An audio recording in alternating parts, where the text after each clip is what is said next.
This episode, I'm joined by Steve Knepper and Rob Wyllie to discuss the recently released book Byung-Chul Han, A Critical Introduction. I'd like to say a big thank you to all my paying patrons and subscribers for making all of this work possible. And if you'd like to support the podcast and keep everything running, please find links in the description below. Otherwise, please enjoy. So I'm joined by Steve Knepper and Rob Wyllie, who are two of the three co-authors of a recently released book in the Key Contemporary Thinkers series by Polity Press on the work of Byung-Chul Han, who people will... His most well-known book is like The Burnout Society, and then people, his name, it's beginning to crop up time and time again. I say two out of the three co-authors. We'll mention that the other author here is Ethan Stoneman, who is not joining us. So I'm just joined by Steve and Rob to discuss this book. Now, Steve, you've been on the podcast a few times before, so people will hopefully know your name, know your voice. But Rob, please tell us a little bit about yourself, what it is you do, and then we can segue into the genesis of this book. Yeah, I teach political science at Ashland University in Ashland, Ohio. I would say my main academic work is on Spinoza, and I'm a history of political philosophy kind of guy. So my contribution to the Byung-Chul Han volume tends to be a lot of Han's influences, history, and the figures that he draws from. And I have maybe more historical sensibilities than my co-authors, which crop up when I compare Han to Rousseau or something like that. That's my fault when that boring stuff comes up. And whoever wants to take the floor on this one, where did this book arise from? Was it a simple case of just being contacted by the publisher? Did you reach out? Was there a call for Han? So back around 2017, our other co-author, Ethan Stoneman, who I used to teach with, wrote me and said, I think you'll like this guy, Byung-Chul Han. I think it'll be your kind of thing. Because I've always been interested in kind of contemplation and kind of tech critical philosophy. So I ordered a couple books off of the internet. I ordered The Burnout Society, which seems to be what everyone was reading from Han. And I ordered The Scent of Time. And Burnout Society definitely resonated with me in that you have this critique, I think, that's sort of central to Han's critique, that we're stuck in this kind of achievement loop, right? And that technology really facilitates this. We're after the next like, the next share. We check our work email constantly. And there's no one really forcing us to do this. We've just sort of are pursuing this constant achievement to the point of burnout. So that resonated with me. But The Scent of Time actually probably resonated with me more, and his contemplative solution to this, which echoes with sort of ancient philosophy. So I took those books along with me when I went out to visit Rob at Notre Dame, where he was a grad student. And Rob's a speed reader, so he read them while we were there. And he and I ended up writing a piece for Telos, kind of introducing Han's thought. At that time, I think there were only maybe one other English language introduction. Adrian Nathan West had a really good piece in the LA Review of Books, which even though it's a few years old now, it's still a good piece to check out. And over time, we just decided that here's a really interesting thought philosopher. Everyone seems to read The Burnout Society. It's a manifesto, lots of good ideas in there, but actually his broader body of work is probably more persuasive. And there are all kinds of twists and turns. There are interesting roots. And we thought, it seems like this is a philosopher that deserves a critical introduction. So we thought that we could pool our different disciplinary expertise. Rob, as he mentioned, is a political thinker. He's a philosopher. And Ethan Stoneman is a media studies guy and really knows the philosophy of technology really well. And I have a background in aesthetics and literary studies and the contemplation stuff. So we hoped that by coming together, we could offer a really multifaceted portrait of Han's thought and sort of situate it in a few different disciplinary conversations. And we reached out to Polity, and we were fortunate enough to get a contract for the Key Contemporary Thinkers series. So the same for you, Rob? Do you have the personal connection? Were you also sort of sympathetic to the burnout? Are you burnt out? Like Steve tells that story of coming out to visit me at Notre Dame with Scent of Time. I'm a sucker for anything that connects modernity, freedom, time consciousness. That modern freedom is about a way that we experience time. I think Kierkegaard's Concept of Anxiety is my favorite book and has been for a long time. So that really intrigued me. Now, as Steve said also, or alluded to, Han's got 30 books. And you can engage with one or another. A lot are topical. Here's one on pandemic and pain. Here's one on technology, on media. Here's one on contemplation, beauty, aesthetic. And you can engage with one or the other. They're quite provocative, and so he can be quite brusque with his interlocutors. So as we read more, and especially as I read more, I thought, you have to kind of do justice to his thought by reading everything and just, hey, let's cover the waterfront and show people what's out there. Our students are really intrigued by him too. And our students are, I think, really interested in the question about mental health and what the connection between social media, their social media use and mental health. And so Han, or having a seminar, let's just think about that. Can we think freely about that as socially mediated as we are, as enmeshed in all of this as we are? And so Han kind of starts those conversations, right? So students are super interested in it, but there's a lot to, hopefully I'd love to see him have more of a sort of scholarly uptake, academic uptake. I think these are great seminars. I think they teach really well, as much as his popular uptake. I think he's a great figure to bring into the classroom. But we thought, hey, if you're going to do that, you gotta kind of see all the threads in his work. So we've tried to suggest what some of those are, and I'm sure we'll get into them in this conversation. Mm-hmm. Mm-hmm. So really, to begin that conversation, let's sort of begin in a typical philosophical fashion, I guess, of the roots, of the foundations, the influences. And this is kind of tricky because there's a lot of names crop up in this book, a lot. And from all from a lot of different spheres. Philosophically, there was a lot. I noticed maybe it was just because he was on my mind for some reason, but I noticed a lot of Heidegger, fair amount of Foucault, fair amount of Levinas. But then also in literature, we're looking at figures who are writing that sort of postmodern, very quiet, liminal, modern or postmodern style, like David Foster Wallace or Peter Handke. And so there is this real broad array of influence. But I want to sort of begin with Heidegger because he seemed key. And does Han see himself as taking a trajectory from a certain school, a certain lineage, or is it more of a smorgasbord? That's a good question about how Han sees himself. I'll try to answer a little bit more modestly about how I see Han. And I think you're exactly right to suggest that the two biggest influences, bar none, are Martin Heidegger, especially the later works, the post-Caro works of Heidegger's, and Peter Handke, who we pair a bit more with David Foster Wallace, who we see as doing something quite similar, but that might be a little bit more our book, as when a figure like Heidegger, I don't think there is an Anglophone equivalent of someone doing something similar. But a figure like Handke, I think we thought, who's a writer that's interested in similar themes, and we kind of landed on Wallace. So his first book is on Heidegger. It's not translated, Heidegger's Heart. He is interested in boredom. And he takes Heidegger to task, takes Heidegger's analysis of boredom to task. Many romantics are interested in boredom. Many people now, I think, are interested in boredom. Literary figures are interested in boredom. For Han, boredom, I think, is a mood for what he thinks philosophy is. He thinks philosophy is thinking about thinking. And when you're bored, you're freed from your own purposes, intentions, and projects, a deep boredom, and you can begin maybe thinking about thinking.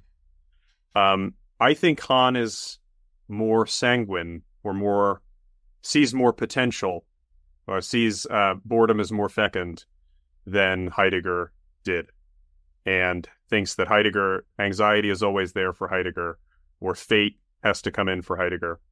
But I think Heidegger's the starting point. Now, you can't be a Korean student at Freiburg and then retreat into your Black Forest cottage with just a few things. This is at the end of Han's book, Hyperculture, where he's really ambivalent about that. In an age of globalization, in our time, he can't do that authentically, right? And so he has to take a different path, and a lot more figures are on that path, and a lot more than, as he says, the things that you can fit or name in a hut in the Black Forest are part of what he has to say about the world. But I think you're exactly right to say that Heidegger is the starting point, but a critical starting point, because he's not altogether satisfied with what Heidegger thinks about boredom, and he wants to think a little bit more about the potentialities of boredom, I suppose. Yeah, I might add on to that one of the things we argue in his book, that while Han takes many bearings from Heidegger, he's certainly critical of Heidegger as well. And I think that understandably some of his criticisms have to do with Heidegger's politics and with the reactionary nature that might be embedded in some of his notions of dwelling, some nostalgia there. And so one of the things he tries to do in a book like The Scent of Time is take this notion of dwelling, which is a very Heideggerian notion, and he's thinking about, well, how can we kind of dwell? Can we dwell anywhere? Can we sort of come up with this attunement, this stance towards the world that allows us to be kind of present and open? And he turns often to, in his early works and middle works, he turns to Zen as providing some answers for that. Being able to dwell anywhere or somewhere, that he sees as sort of central to a Zen sage. So he, in ways, critiques Heidegger by taking Heidegger's own sort of affinities to Buddhism and sort of following through on them. That's one criticism of Heidegger that we identify. Another is that he goes to the Romantics, and that's often in recent books, like Vita Contemplativa, which just came out a couple years ago.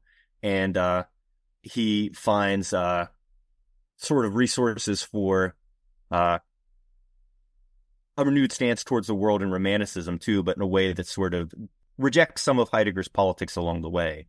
So one of the things we argue in our book is that he takes Heidegger as a starting point, but sort of brings Heidegger out of the Black Forest, critiques Heidegger by sort of going back to some of Heidegger's own favorite sources and sort of reading them in a different way, whether that be Buddhism or the Romantics. Okay. These are Heidegger especially, of course, and I hope we get to mention Heidegger in his little hut going to watch football every now and again as an example. But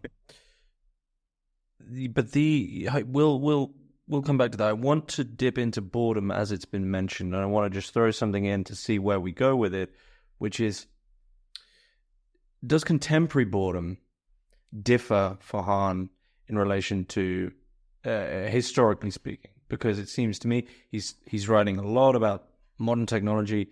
Quite literally, his philosophy is now. I mean, we were joking before we started about the idea of him being a contemporary thinker. He's really dealing with up to the moment as much as you can in a published book.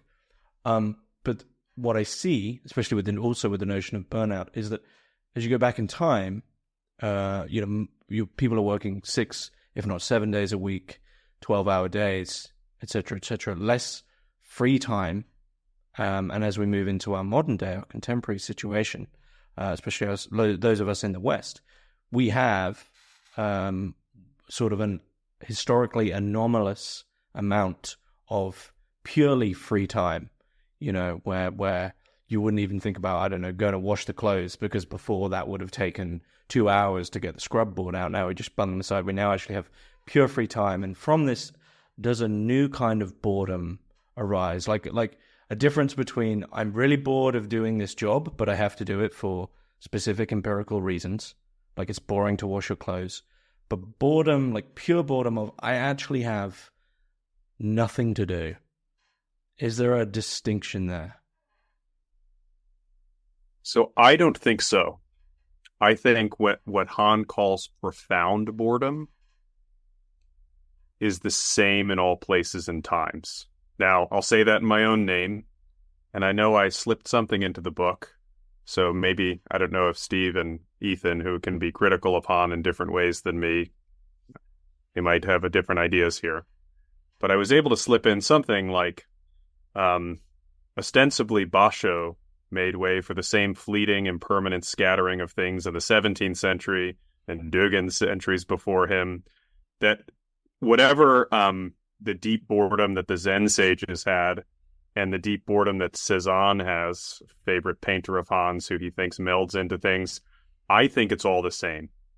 What's different? And as evidence for that, I would add something like Han is really interested in Peter Handke's ideas of boredom and a deep tiredness that follows work. And I think especially for Handke, that's manual labor that ordinary people do. And when you're just dog tired from digging a ditch. And so I think that's a fairly trans-historical experience. What's different now in modernity, I think, for Han is depression. And I think he thinks depression is different today because it has what he would call positive violence, but what I would simply call an element of self-reproach, that we think when we're feeling low or down or melancholy, it's a bit different because we feel like it's our fault, or we feel like there's something we reproach ourselves about our lack of energy, projects. I should be. And so depression is different. That's a big theme in the Burnout Society. But the hope that in your deep tiredness, so in German it's just Müdigkeitsgesellschaft, it's just tiredness society, right? Our way of being depressed and tired is new, but we can maybe push through that or lean into that or find in that somehow, if we allow ourselves to be bored, this trans-historical boredom. So there's something very nasty about modern depression. I think that's very clear in Han, about modern tiredness. Something self-reproachful about the overactive subject, but the saving power, that's where this danger is this kind of trans-historical profound boredom, which I'm insisting that it's trans-historical a little more than I think Han ever clearly does. So I'll make some room for Steve and Ethan to disclaim those passages of the book where I kind of insist on that. One thing I might add is that Han definitely thinks there are things that we might call boredom that aren't his profound boredom, that are widespread experiences. Rob's already gestured at one, kind of this restless sense of emptiness. That's not boredom in Han's healthy sense, because you're restless, right? The profound boredom he's talking about is like this openness that's at ease with itself, that is sort of sinks into the moment, right? And from there, it can give rise to contemplation. It can give rise to, artistic inspiration. It can give rise to a different way of seeing the world, and so therefore has a political valence for Han as well. And the self-reproach is part of the reason why we don't have that. But the other thing is, too, that, whenever we start to feel boredom, we often pull out our phones, right? So we don't sort of let go and ease out of the restlessness into this contemplative state or proto-contemplative state. We distract ourselves with our phones.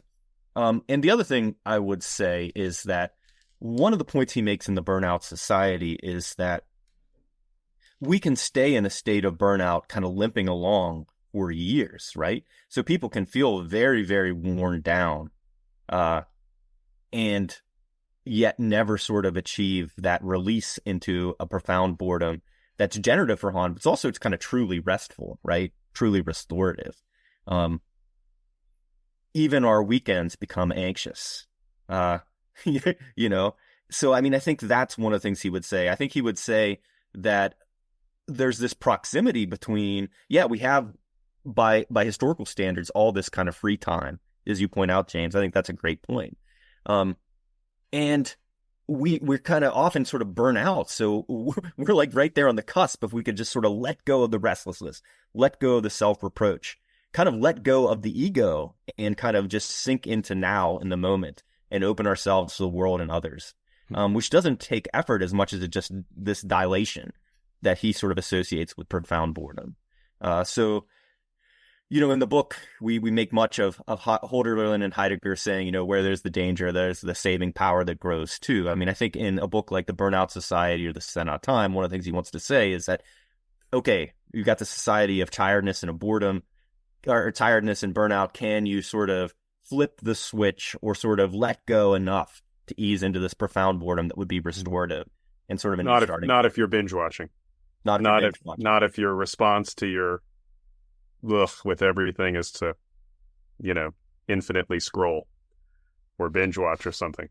So I think boredom is more endangered now. There's a lot in there, and I'm going to try pull a few threads together. It's going to be a mess. You mentioned phones, and frustratingly, when you mentioned phones, I had actually switched it off for about 20 minutes that we've been recording, but my brain went, your phone is there, without me looking at it. And when I go to bed, I have to have my phone not in the room, because otherwise I lay in bed and there's like 10% of my subconscious is going, yeah, but you could, even if I'm not looking at it and the lights are off. So there's this notion which in finance, and I think it's now filtered everywhere on the world, is called FOMO, right? Fear of missing out. And so there's this incessant pull of, though I should be sleeping, though I could just sit here and do nothing, there is a sort of subconscious notion that engaging in this thing, whether it's the binge watching, which you said, which seems to be less about the actual content than the act of, I have done the thing which others are doing. Like to binge is I'm going to get through. Now I can say I've watched Breaking Bad. I'm not going to comment about the content or the quality or anything about Breaking Bad, but I've watched it. Same with the phone, same with like, I'm missing out on something.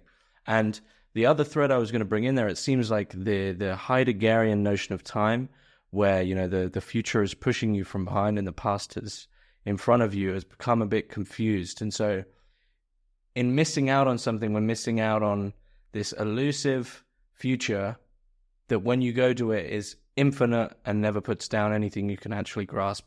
The overarching question there is just to do with phones, to do with burnout, to do with all of this aspirational, motivational, same telos of, I have to get to this end.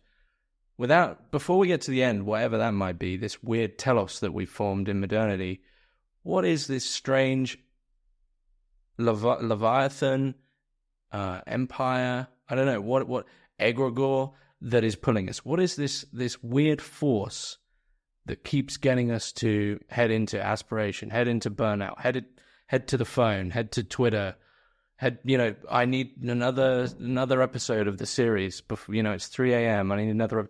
What is that weird force that keeps doing that? So let me push back and say that I think it's a central idea for Han that there is no such force. The problem is that Eros has disappeared. The problem is that we don't have the other to live for. Steve makes a nice point, I think, in the book that Han makes a move from boredom to Eros in books like The Expulsion of the Other and Saving Beauty, kind of in the mid-2010s. There's no force. So one book that Han just has recently come out with that we don't have a chance to engage with in the book is The Crisis of Narration. But it's already there in his 2005 book, Hyperculture. The idea that we are living in a time of dyschronicity. There is no time. We're not heading towards anything. This is a break with Heidegger. There's no, it's not thrownness so much as it's dispersion in all of your different projects. I think you're not even necessarily binge watching Breaking Bad because you need to watch something everyone else is watching. You're bored.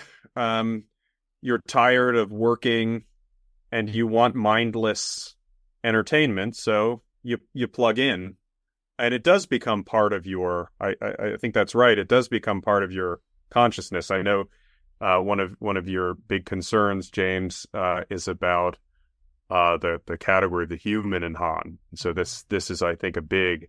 We can kind of come to that later. But here I would just say, for Han, there's no narrative, there's no force, there's no telos. It's kind of like dispersal. Among cultures, we can make this and that cultural artifact part of our lives. We can eat this and that from this different culture. So space and sort of different cultures, we can make them or not make them part of ourselves. But we're not heading anywhere. We have no narrative about the people we're part of or who we are. And I think that's the problem. He seems to think that you need otherness for time. And that's one of the big themes in Scent of Time. Yeah. Something I would add on there is that if I understand what Rob was starting with, it's sort of this idea that for Han, there's no sort of centralized bad guy, right? He knows that every company is trying to harvest your data, and he fully recognizes that. And he also says everyone knows that and is complicit with it. They click anyway. They sign off on all the user end agreements anyway. And they do it because they want that sort of junk food type dopamine hit of the social media or the streaming or whatever, that just like real world junk food over time wears you down. What you talked about with feeling the itch to pick up your phone, I think that's one of the things that drew me to Han in the first place. I've said this on the other podcast episodes with you, that I struggle to be present in the moment, and I struggle with kind of screen addiction.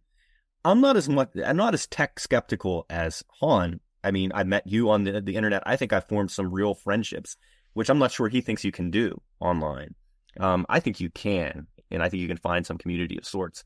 But I think he's right that our co-author Ethan Stoneman talks about it as the bias of the technology. What does it push you towards? And I think he's right that it pushes you towards these addictive kind of either self-gratifying or self-destructive behaviors. It facilitates both in the same smooth ways. So I think he's right about the ways in which this pushes us, even though if he overstates it. One thing else I would add is that I think that even though after Burnout Society, he has this media studies turn, as Ethan says, and I think there he becomes more interested in how there are some, at least in some ways, puppet masters working on us, in each of these companies. The technology is designed to be addictive. We know that. So there are these concessions that he makes, that it's not all just our positive seeking of achievement or stimulation that's driving this. But I would probably want to nod more towards a centralized state's role, the centralization of businesses. I think I see a little bit more of some bad guys that are bigger than others lurking behind this than he does. It seems so I was going to bring in my sort of criticism near the end, but as you brought up the concept of the human, I think this is so key, because as I was reading throughout the whole book, there is it seemed at least, there is an implicit bias, which maybe Han hasn't detached himself as much as he thinks with regards to Heidegger, with regards to authentic living, notions around the idea of authenticity, of what it is to even be a human. And with that, Han's appreciation of technology in terms of being a techno-skeptic, in terms of, implicit in the word burnout is a negative connotation. And there's immediately these judgments on much of what he's talking about in terms of this is not how humans should be living. And whether or not you agree with me, it just seemed to be there is this consistent argument of this is not how things should be. And alongside that sort of should, or this is bad, is at least some notion of how a human should live. And that for me is it's drastically risky to put forward the notion of the human, especially in our sort of postmodern epoch. I have my own ideas that I hinted at, but I just want to make sure I sort of get it right. I mean, does Han ever comment on, I guess it's, what is happening to the human and the concept of the human within our contemporary society, within modernity, I guess? So I see him in a bit of a different way, and so kind of present that, I suppose. One of his in his book, Tod und Alterität, Death and Otherness, Death and Alterity, Han makes the argument that Western philosophy is creates the subject, is obsessed with death as a way to create the subject. So the encounter with death and our mortality subject, and that allows him to draw a line from like Socrates and the Phaedo to Heidegger. And he says,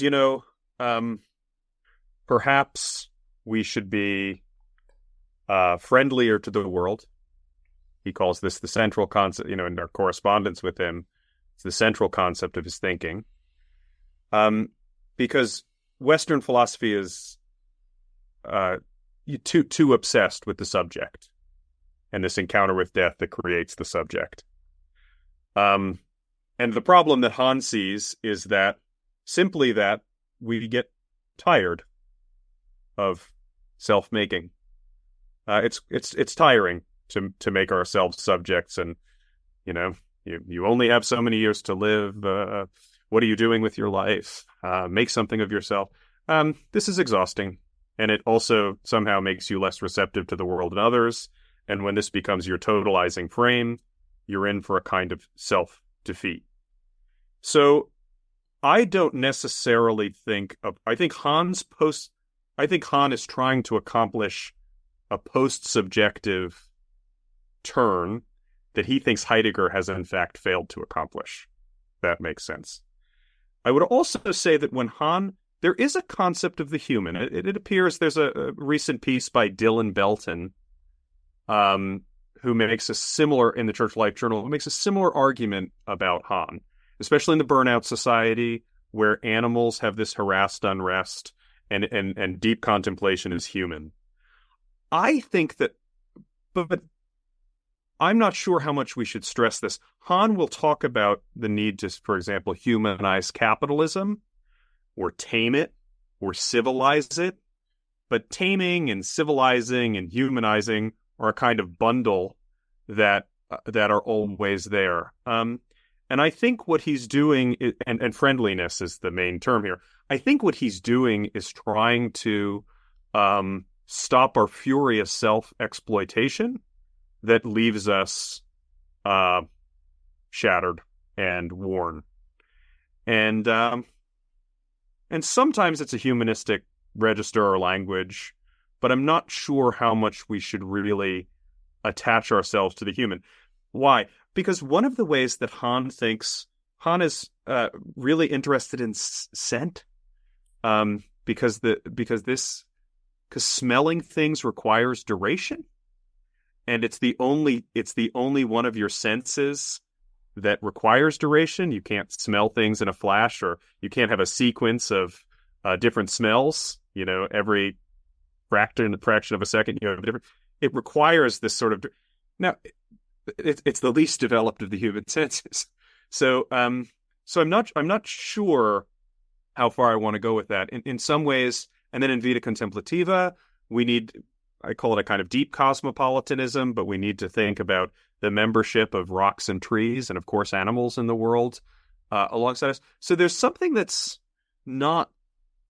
I think it might be a wrong direction to insist on how much Han insists on the human, because there's a lot in his thought that suggests that many of the things that would recover what he calls humanity are part of our animal natures, I would say, or whatever the counter term to human is, our smelling parts and our membership in a world of other things, non-human things anyway.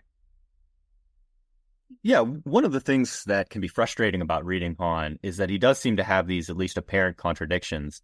In our book, we try to flag some of those and suggest some ways that you might square them without trying to explain them away.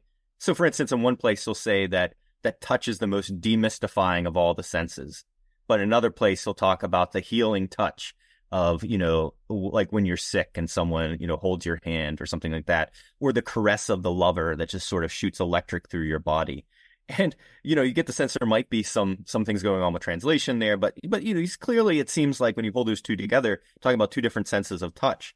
But then there are other places too. So he does have that sort of critique of animals as always sort of harried in the Burnout Society. But then in a couple places, he'll say things like Heidegger doesn't talk enough about insects, right? And he'll say that we need to be open not just to other humans, but to the world broadly and to all things in it. We need to make our sort of openness a guest house for the whole world. And he has this ecological thought, especially at the end of Vita Contemplativa, which was just published. And there is an ethical dimension to this openness for Han, and that way there's a departure from Heidegger. He's much more of an ethical thinking. So there is a normative dimension there. But I'm not sure how much he has a fixed philosophical anthropology or notion of the human, to come back a little bit closer to your question. I think he would say something like, there's this ancient wisdom that shows up again and again and again in religious traditions and philosophy, that if your ego becomes too thick, if you become too self-involved, if you become too selfish, you're actually going to end up miserable. That paradoxically, letting go of the self is what not only has ethical affordances, but it's the path to existential fulfillment. So I think he sees us all sort of in the mirror worlds generated by the algorithms on our phone, or sort of so worried about our lives as projects that we are making ourselves miserable by trying to tend to the self, and that actually getting out of the self is what would bring us relief. So in that way, I think he would say, well, is there philosophical anthropology there? Maybe, but he would, I think, also say this is diagnostic. Maybe he'd turn to sort of Nietzschean language of sickness and health there. I don't know. But that's another way of thinking about it. What I try to do in the book, I think, too, is say that maybe we need to think about freedom as the subject of history, right? That's an old, German move. And that Han's point is that freedom is friendliness. I think Han thinks we live in a free society, but freedom and self-exploitation have become the same thing. And if we live in now, many people will want to stop there and say, stop, we don't live in a free society. Look at all of the sort of things we need to unmask, all of the, hidden ways of oppression. But I think Han's point is, no, for most of us, we're freer than we've ever been. We live in a very free society, and look what it's doing to people. And so whether we don't have the mood for freedom, or we don't know how to be free, or freedom ends up very close to self-exploitation, and he wants to rethink freedom as friendliness. There's some etymological Heideggerian stuff and what is power about etymological linkages between the word freedom and the word friend. And there, I think it's always productive with Han, I think, to keep what I call the incredulous question in the back of your mind, which is to keep saying things like, come on, man, what is wrong with giving people opportunities and encouraging them to have a positive attitude? What could be wrong with that? And then the voice of Han in your head is everything. If that's all people have, then they have no time. Then they have no love. Then they have no other in their life. And so you need to be friendly to things in the world besides your opportunities and having a positive attitude and pursuing your projects. Because if that kind of freedom is all you have is the freedom that is identical to self-exploitation. There are no barriers, but you don't have time, and you're not friendly to a world of things. So I think, in a way, maybe freedom has become the subject of history, but the freedom that has become the subject of history is quite nasty piece of work that we all have to do for ourselves. And maybe there's a different way of thinking about freedom. Yeah, two things I might add on to that. One thing is that I think Han sees himself as kind of a contrary figure on the left, but as a figure on the left. And I think he would say that the problem isn't opportunities per se. It's not like he wants us to go back to being peasants or serfs or something like that. It's more that the opportunities in themselves, if we can't sort of be in the moment, if we can't engage in healthy relationships with other people because we're sort of always chasing opportunities, or we're sort of caught in this sort of bad future loop then it's not fully freedom, right? There's still an important step, a crucial step that we still need to take. And paradoxically, in order to take that step, we need to go back to this ancient wisdom about sort of how to deal with our desires, how to deal with our ego in order to sort of handle this. The other thing that, well, maybe I'll just leave it at that. Well, one thing I was going to add in there with regard what you said about this other step. Coincidentally, it's actually Zizek. It's from Zizek, and it's in his most recent book, Freedom. Coincidentally, where he's arguing about how we actually have, as sort of individuals in capitalist society, I guess you'd call it modernity, we have a lot of individual power of choice, power of whatever it might be, power in Han's sense to our own projects, etc., etc. But one thing that this power never, he sort of comes in more of a specifically left-wing angle, so maybe it would be interesting to see where Han would go. But Zizek's point is that the power can never explicitly has the power to undermine itself. So this, whatever this focus on ambition, on burnout is, we don't have the power to undermine that structure of power itself. So we have all the power we want within that domain of be however ambitious you want. You're free to have whatever motivations you want in life, to do whatever projects you want in life. But that freedom, that power never sort of recursively comes around to have the power to critique its own structure. And for Zizek, this is probably a very Marxist Hegelian reading, but for Han, I don't, as you said, he's a bit more of a controversial figure on the left. So what would he say about that? Once again, would he just say that foundation isn't a thing? You're looking at an illusion. So I think this is my frustration about Han is typically the ambiguity of his politics. I'm a political theory guy. Steve's a literature guy. It's the caress of the lover for Steve. But for me, it's, wait, how can you think of politics if you don't think about it as a project? How can you think about politics if you don't think about it as collective action? Don't. So, okay. So, Han will keep coming back, and sometimes he quotes Peter Handke here and says something like, well, it's what I would call step 0 or step 1 politics, which is you have to have this reorientation and save yourself from burnout if you're going to do anything else. Whether or not Han gets us past step 1 is a question. I'm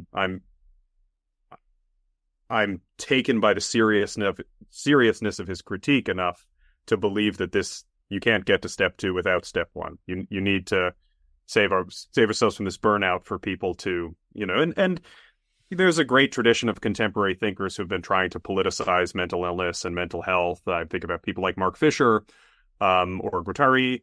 But I think Han actually gives us a much more ample sort of step 1 politics in this direction.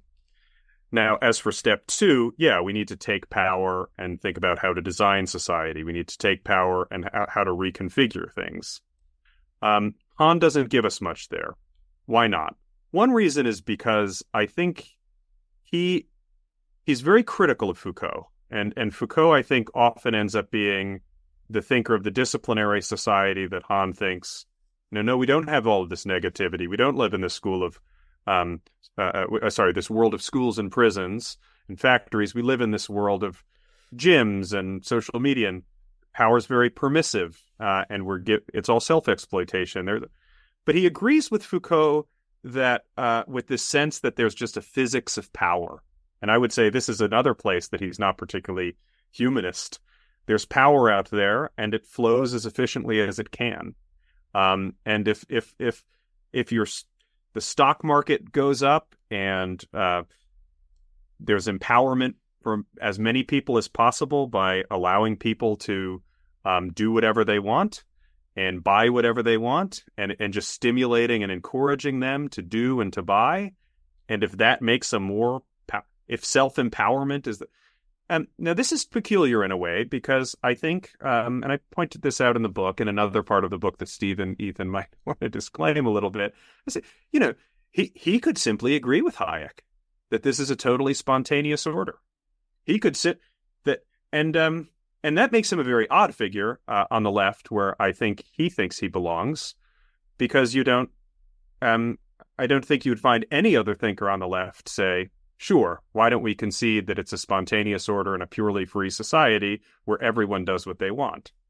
Han, I think, sometimes almost delights in that concession, because I think he wants to show you, sure, people are totally free.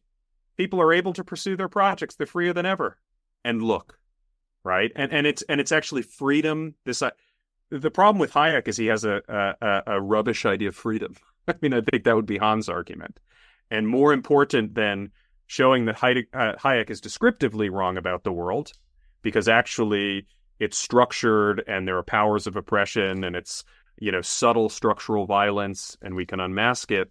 No, Han wants to say, no, it can be descriptively correct. It's just not freedom, or it's certainly not the kind of freedom that we want. It makes us really feel free to pursue our projects.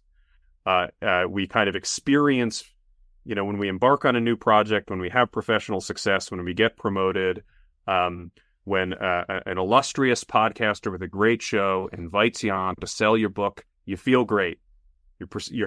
It's great. But if this is all you have and you get this opportunity every day, you're just going to exhaust yourself. And so Han has to say there's more to freedom than that.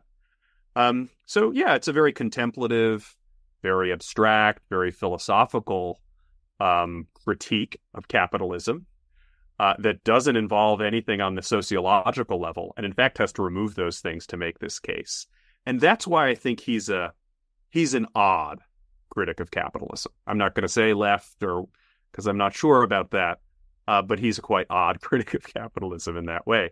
But hey, maybe you want that in your arsenal, right? Hey, maybe you want to sort of consider that. Depending on whether, a Zen criticism of capitalism, whether you want them in the meeting, with the rest of the comrades or whatever. A couple things I might add to that is that Han's very much still writing, and especially with the end of books like Vita Contemplativa, I think there is a good chance that he's going to write a more straightforward political step 2 book in the future. I could be wrong about that, but I suspect that he will. Another thing I think I would say is that certainly the Burnout Society is the starkest division that he draws between what he calls the disciplinary society, where we're being pressured, we internalize injunctions, there's the threat of force, maybe we're actually suffering from force by centralized power. We're moving from that into the achievement society, where it's not that negative violence, it's our self-inflicted positive violence that's the problem. In the Burnout Society, makes it sound like, at least in the developed countries of the world, that's already happened, and disciplinary society's a thing of the past. Now, maybe in Germany or Korea, it is or was easier to sort of believe that. But, in the United States, where you've got mass incarceration and, legacies of, racism and discrimination, and you have an elite that's openly contemptuous and pretty dysfunctional and trying to tell people what to do on both the left and the right, in both business and the government. It's hard to sort of say, oh, that disciplinary society is fading away. It's clear the disciplinary society is becoming quite good at using that self-exploitation by harvesting information to sort of better control populations. And he's definitely concedes more of that in later books. And he's much more politically engaged in his op-eds. He has this book that's a collection of interviews and op-eds called Capitalism, the Death Drive. And you see him more sort of engaged with topical, straightforward political issues there. But I think that's the major criticism of Han that comes up. I think it's the worst of the Burnout Society, which is why it's misleading, I think, to take that as your only guide to Han's thought, which I think a lot of people do. But we'll see if he addresses more of this in future writings. Politics doesn't involve power.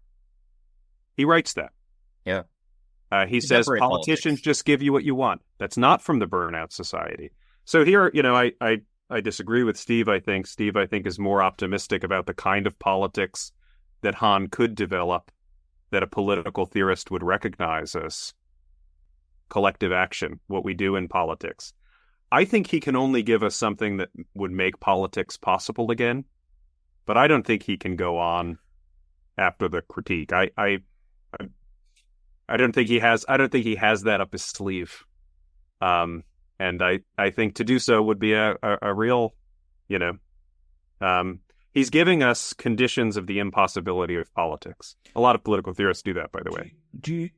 Would it be possible that, to bring in Zizek again with his classic, it used to be the case that if you're a naughty student at school throwing rocks through the window, teacher would come out, tell you off, you'd be in detention or expelled. The binary separation, teacher-student authority, told off, can't think of the word, is that binary is there. Basically, the master-slave dialectic is put into place. But then Zizek makes the joke of nowadays, you would be outside throwing rocks through the window, and the teacher would come out and they'd pick up the rocks and join you in throwing them through the window. And the whole thing is flattened and ruined. And it's that form of friendliness, like postmodern, your employer is your friend. This is more towards Fisher's side of things.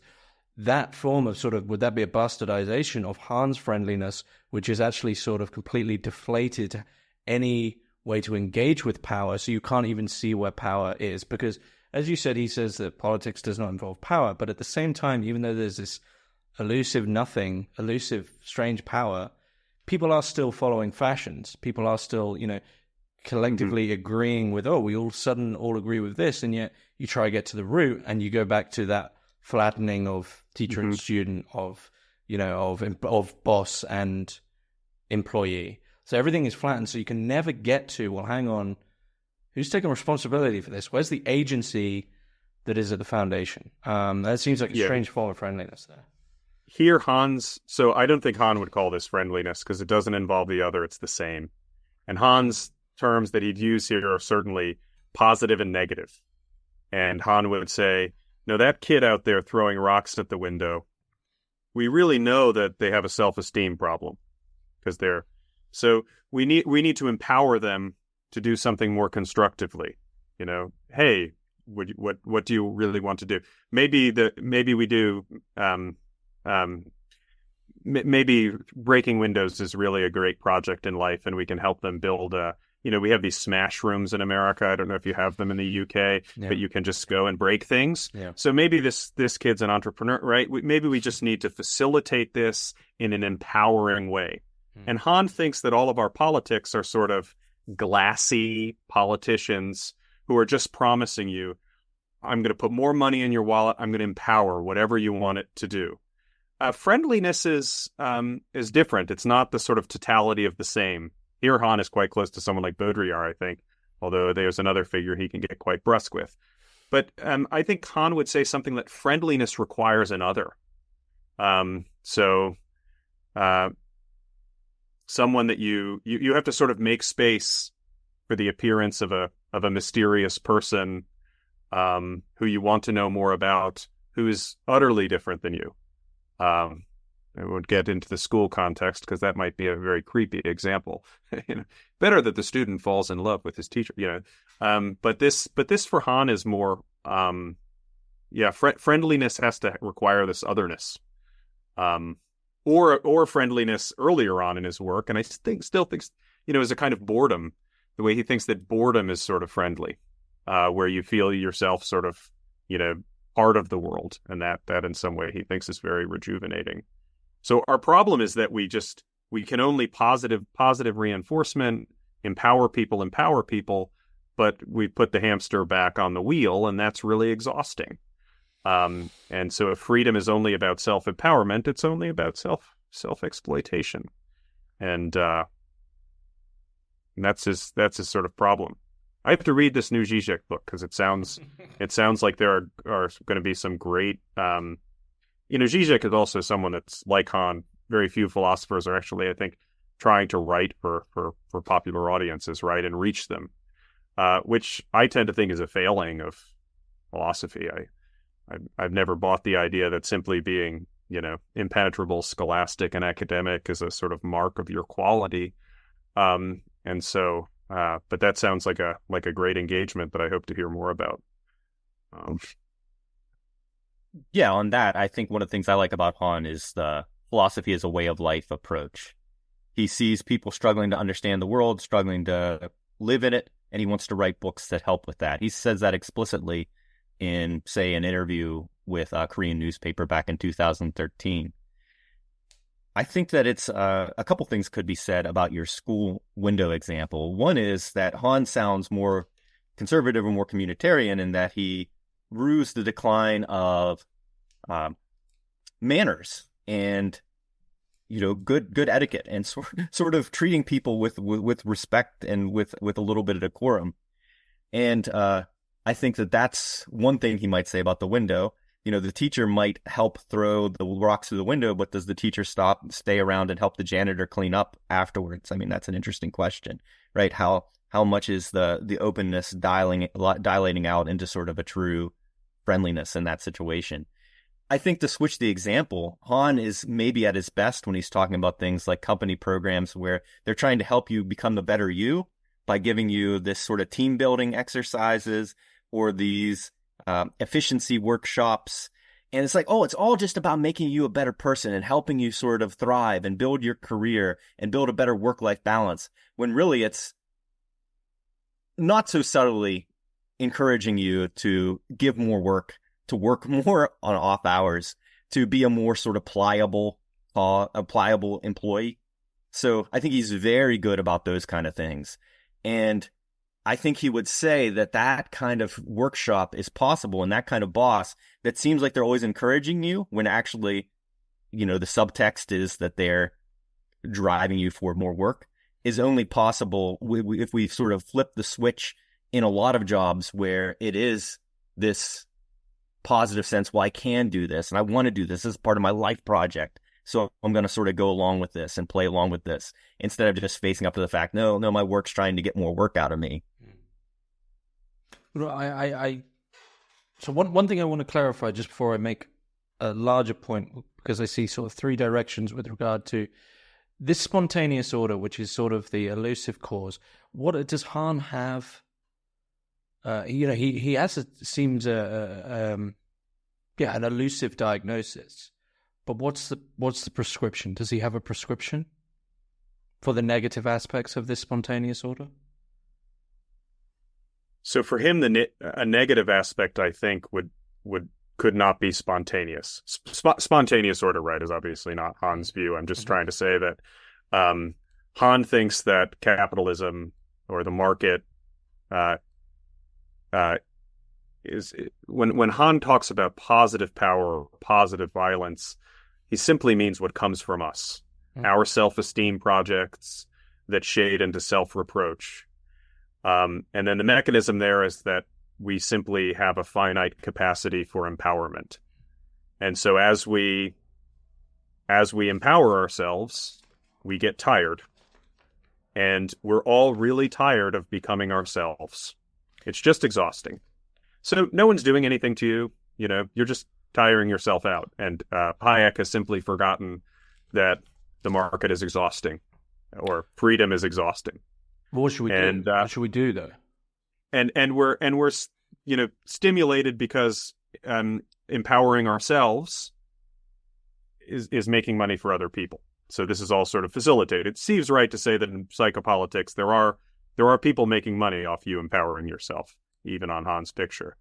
What you should do is be a lot more comfortable with boredom. What you should do is try to find ways of encountering others. What you should do is contemplation. Earlier I was calling this step one because it's not collective action, and it doesn't strike me as particularly political. It's not simply therapeutic, because I think there's a problem. Steve was alluding to this, I think, in his last comment. There's a problem if it's like the yoga that your employer has you do so you can get back in your cubicle, right? Because Han wants to say, no, this is encountering others. This is giving your life meaning and duration. This is. So Han seems to think that you need more negativity somehow, and you should embrace it. more in some ways. And that I think is the sort of step one here. In our book, we say that there's a Zen way and there's a romantic way. And I suggested in the book that there's a tension between these two things. Because on the Zen way, it's your desires themselves that are the problem, and you need to be bored and without desire. But on the romantic way, it's almost like you're in search of the great overarching object of desire. But, for Hermitix listeners, my favorite podcast is the one you did with, Aaron French, I think, on Jakob Böhme. Mm-hmm. And when you really do a deep dive into German and romantic thought, this like Urgrund der Freiheit thing, in his Confessions, where it's dying to the little self, you find a lot of stuff that sounds kind of Zen when you read Eckhart or Böhme, or, Han in a similar way is sort of dialectical and thinks. So I'm really not sure. I think there are tensions. The tensions appear in the book. One of the things we try to do in the book is where we can find deeper continuities in Han, show them to people. So at least if you're criticizing him, you have the most nuanced, best version of him to critique. And if we succeed in that, that's what the book's for. But I actually think I might have been too critical of him for things like that because of the, surprising similarities between a Zen and a German tradition in philosophy, a German romantic tradition. When you really dig into the deep and strange stuff, as you wonderfully do on this podcast. Another thing I might say is that a place where maybe he comes closer towards a politics too kind of position, I think, is when he's talking about what's sometimes called the war for our attention, the omnipresence of advertising, the ways in which algorithms are below the surface, always being tailored to us. I think he would agree with someone like Matthew Crawford or Jenny Odell, who thinks that a part of the political conversation that's not happening that needs to be is something about the right not to be addressed. A right to sort of get rid of some of this advertising noise, some of this sort of constant bombardment in kind of daily life in public spaces. I suspect he would be agree to something about like that. Yeah, that's just another thought. Okay, well, allow me to be a pessimist, because that's what I am. Three routes here, it seems. So we take this general power process, whatever this thing is that we've been talking about, and as the classic way to address it is just, for most people, I think, is just to say the capitalist modernity. And we've been speaking about Mark Fisher, and I think we could probably roughly approximate these three routes I'm going to give as past, present, and future. Past being that Mark Fisher would until you mentioned empowerment, and this seems to be the key term in terms of what is to be done in going forward, not necessarily the future, but empowerment in the sort of somewhat traditional, even though he then calls it acid communism, but the traditional communist sense of empowerment for the proletariat and the redistribution, etc., etc. The traditional communist approach via Fisher, which is a bit updated. That seems to be one way to deal with this. And then in the present, which seems to me like a second religiosity, by the way, like going back to contemplation, going back to Zen, seems like religious language in a secular world. Seems like a second secular religiosity. But that seems to be Han's route, is eros, very rooted, very now, being there with your boredom, getting rid of your desires. This is all very Zen, which then gets us away from no time into we have time in the present. It's more neutral, more present. The third, the more pessimistic version, which is what I was thinking all the time while reading this, which is from Nick Land. Nothing human makes it out of the near future. And when I was reading this, unfortunately, my pessimistic side was thinking, isn't it the case that you're being romantic if you want to stop humans burning out? Are not all these negative factors that Han is pointing out actually just how humans are going to be now?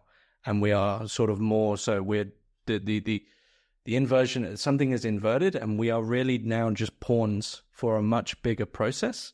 And this whole thing of like, I go to the gym and I watch my numbers go up and I quantify how many meditations I've done and I'm burning out and I'm doing project after project. We are completely self-aware of all of these.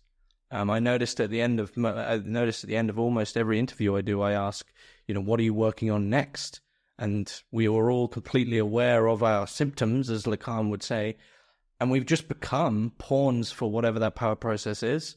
And really, any notion of here's how to not burn out is actually just an old form of human that is dying out, and you either need to become this basically sort of machinic Deleuze-Guattarian thing, inhuman being, or anything else is romantic. That's my pessimistic view. But to even say it's pessimistic is from a human point of view. So I'm sort of positing the question, I guess that's kind of risky, is why is burnout bad? Are we not just machines now for capitalism? Is that not our fate? I'm sorry. No, it's a good. I mean, these are great questions, right? And they're going to overwhelm me, but that's because they're good questions. Look, at a minimum, I shouldn't go through the interview without quoting Spinoza at least once, since I spend my days with him. But Spinoza criticizes people in his time that fight for slavery and call it freedom. It's one thing that people take up on from Spinoza. Every leftist's favorite line from Spinoza. And so I think at a minimum, Han wants to say, don't call this freedom. But he does he wants to say, wait, this is freedom, but this isn't all freedom has to be. Okay. This is the way that it's very strange to think about whether Han is an optimist or a pessimist. So our co-author in the middle chapters of the book, Ethan Stoneman, keeps flagging his techno-pessimism. And I think part of that techno-pessimism is he might share with Nick Land, and we might say, yeah, I do have a next project. So that's pessimistic, but there's also a real optimism that almost appears naive or jejune, right? And that, when Steve and I wrote that Telos article back in 2020, we're saying this guy's so optimistic. He thinks we're going to be part of this free. He doesn't think COVID's going to happen and a disease is going to sweep the earth that's going to be tremendous negativity. He doesn't think that Putin is going to invade Ukraine. There's still negativity in the world. What do you mean? There are still enemies, right? Did he look north of Seoul across the DMZ at the North Koreans? I mean, there's negativity in the world. He left a country with conscription.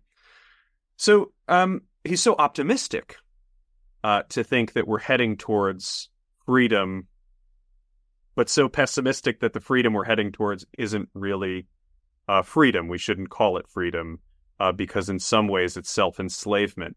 So I see him as in that tradition of people like Spinoza who do think that the world, I think, is going to become freer, but people will misunderstand what freedom is and misname it and it'll become self-exploitation. Freedom itself will be exploited. Han likes to say there's a sort of 0 degree between freedom and exploitation, and that's the real problem. So I don't know. I don't think it's. I wouldn't go so far as to say it's dragging secular religiosity out of the past or something like that. And I don't think he's quite therapeutic. Although we have a blurb on our book from Eva Horn that says that. I think it's in this tradition of things have gotten a lot better, and we can affirm a lot of things about freedom and potential for people, but look how much self-exploitation is going under the name freedom, and that he's trying to save the free society from itself. And as that, it can look very optimistic, it can look very pessimistic, but I'm powerfully ambivalent about whether he's an optimist or a pessimist, I guess. I think that is maybe the question, James, and not just for Han, but I think that's the big political question that doesn't get talked about, right? Maybe AI will force it, but I mean, we're heading into a future radically shaped and radically changed by technology, and I think our political questions haven't caught up to it. I think Han actually helps us get closer to it with his accounts. I think that's one of the things that makes him useful for politics, even if he doesn't talk about politics as much as many readers might want him to. I think, too, Ethan says in his middle chapters that Han, for all of his techno-pessimism, is not a techno-determinist. He thinks that technology radically shapes things, but we still have wiggle room. We still have room to react. We still have room to sort of try to adjust, shape things. I think that's important. And I think Han would also say that he is unrepentantly a romantic. He says that basically in his Vita Contemplativa book. And he would say that that shouldn't be something that's deployed as a slur, perhaps. Maybe not we. I think he would say freedom determines technology. Yeah. Technology doesn't determine freedom, and freedom may admit of another description if we can find it or discover it. Yeah, it'd be interesting to hear what Ethan would say about that and whether there's a dialectic between those things. But one thing in popular trade press, right? We see books now about toxic positivity. Sure. You see a sense that people have woken up to a phenomenon of smiling people and telling them they matter, while throwing them into despair because of AI, professions that not educating them and saying everything's great and you're great. It tends, this sort of cold comfort cult of positivity thing is perhaps not what the end of history is going to look like. Perhaps the end of history is going to be a lot nastier. And we shouldn't call it freedom as we head there, I suppose, is the minimum, but maybe I get very, politically, I don't know what you get much more from Han. A mini digression on that is that so much of the positivity is so cheap, right? And it's not actually real care for the person. Han says at some point, if you're friends with someone, you're going to tell them how they're messing up or how they're being an asshole.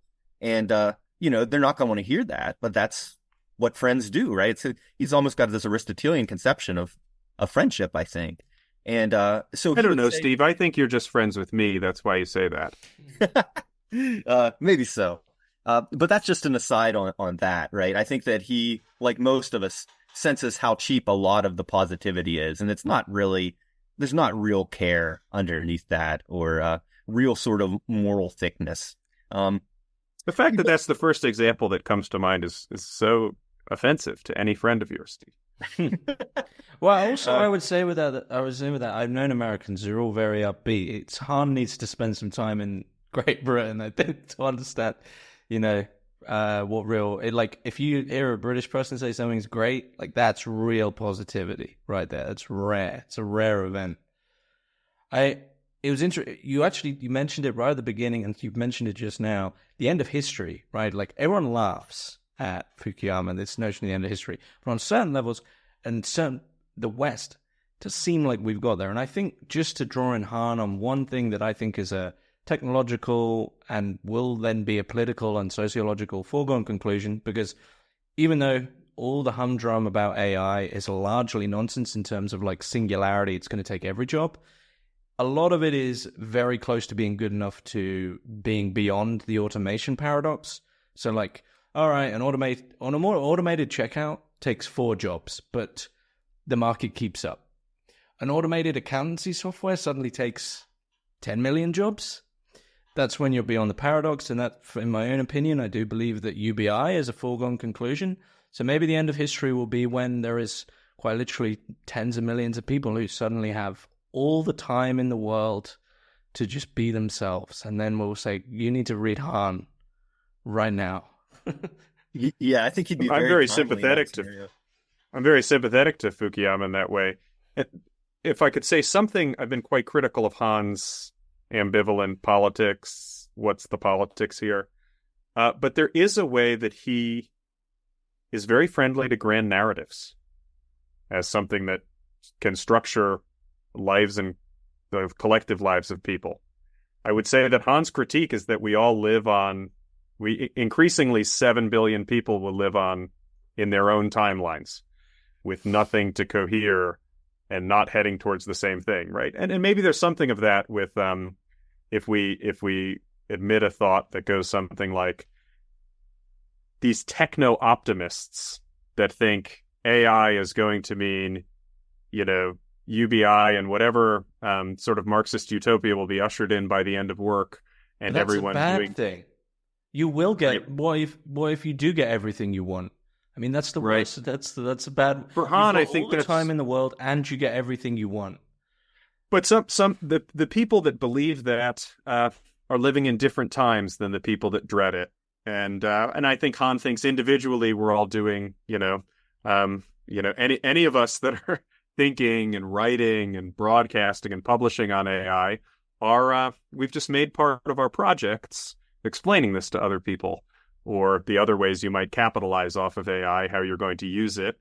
But no one, everyone's doing something different with it. No one's living in the same time. So he has this idea of just the fragmentation of time. And that's something that suggests that increasingly politics is collective action. We're all facing this common. He's, on the one hand, very ambivalent about it. He doesn't like the appearance of common fate in the face of death. He thinks that's where Heidegger went disastrously wrong. He's very nervous about things like that, I think, and you find him very critical of that, especially in his early writings.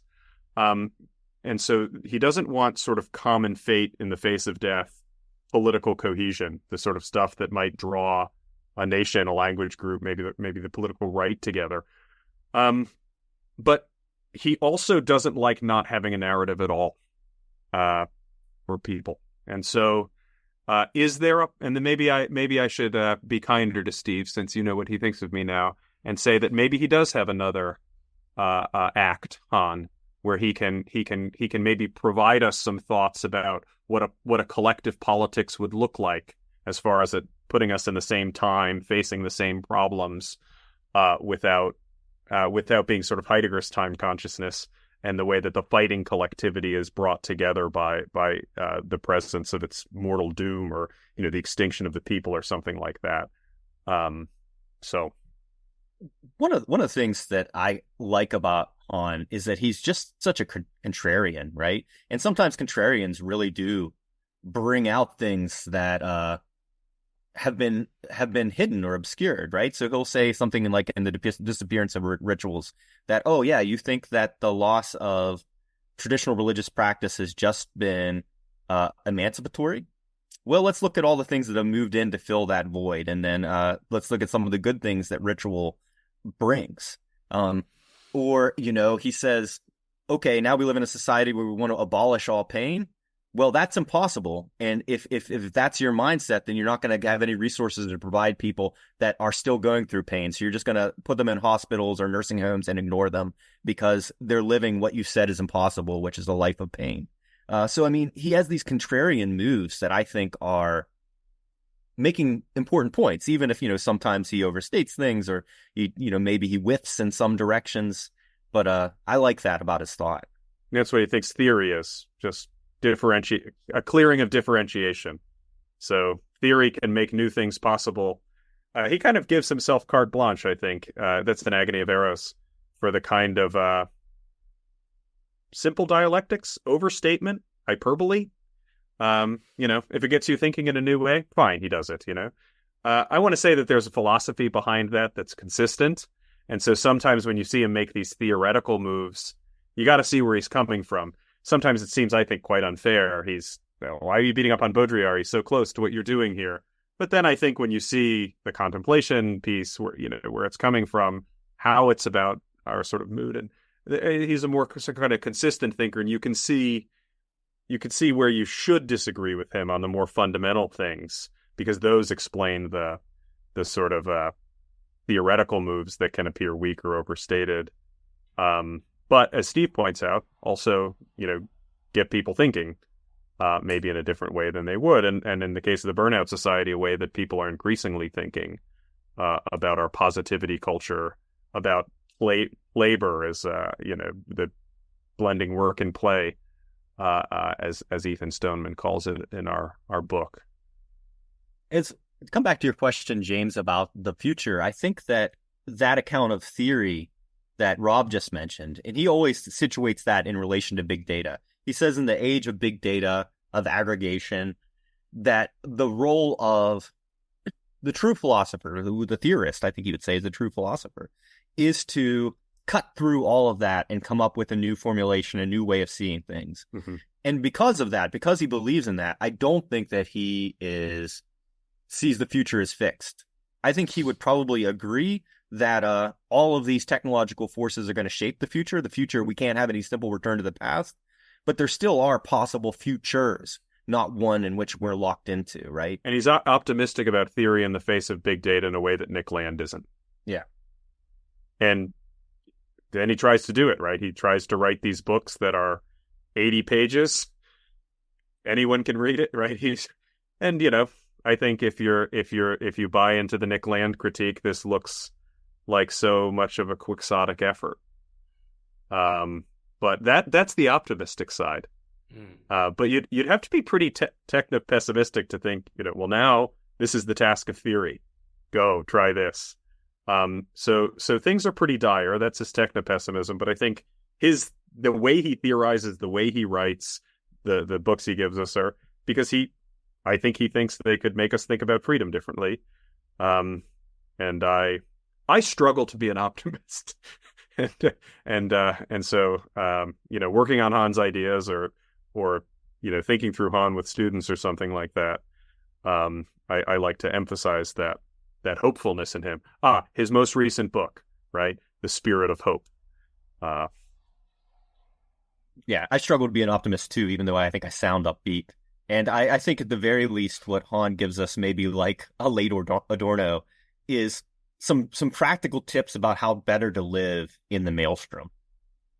I think that's one thing. You can read Han, and if you're feeling burnout, if you're feeling miserable, he's going to at least help you through it. Yeah. Even if it doesn't change the arc of history.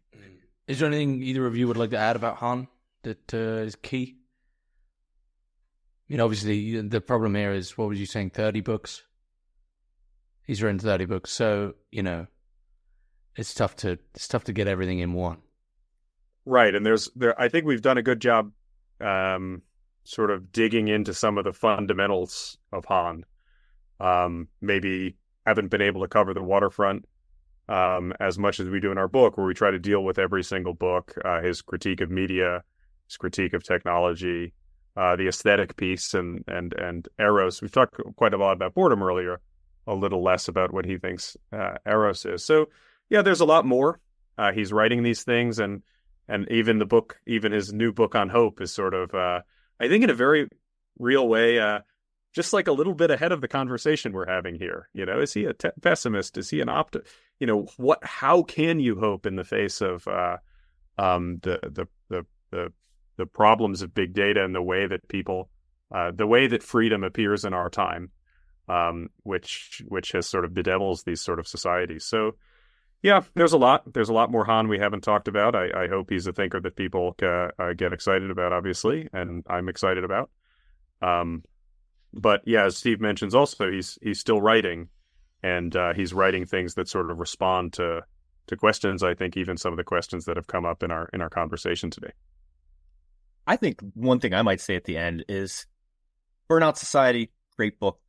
Sure, read it. But if you're new to Han, I actually wouldn't start there. I would tell you to start with maybe non-things.